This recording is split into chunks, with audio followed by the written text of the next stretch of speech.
अस्सलाम वालेकुम नाज़रीन, आप देख रहे हैं निज़ाम टीवी। मैं हूं आपकी मेज़बान जवेरिया शेख। नज़र डालते हैं आज की अहम खबरों पर। रियासत में ब्रेक पॉइंट स्नूकर क्लब का बाकायदा इफ्तिताह एक पुरवकार तकरीब के जरिए किया गया।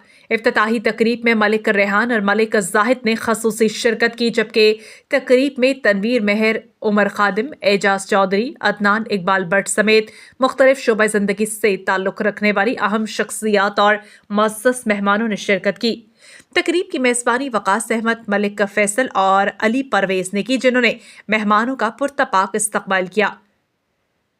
इस मौके पर पाकिस्तानी कम्युनिटी के साथ साथ अहलियान रियासत की बड़ी तादाद ने शिरकत की और ब्रेक पॉइंट स्नूकर क्लब के क़याम को सेहतमंद तफरी और मस्बत सरगर्मियों के फ़रोग़ की जानिब अहम कदम करार दिया। शुरका ने क्लब इंतज़ामिया को इस कामयाब आगाज़ पर मुबारकबाद पेश की और उम्मीद जाहिर की कि ब्रेक पॉइंट स्नूकर क्लब नौजवानों के लिए एक मस्बत और मियारी तफरीही मरकज़ साबित होगा। सऊदी अरब और रियाज भत्ता नज़ केरला मार्केट सफ़ा मक्का अस्पताल के करीब हशाम ओकला फार्मेसी आपकी खिदमत में पेश हर किस्म की मियारी मेडिसिन पर 10% डिस्काउंट हासिल कीजिए। राब्ते के लिए 27665556 बेहतरीन मेडिसिन का मरकज़।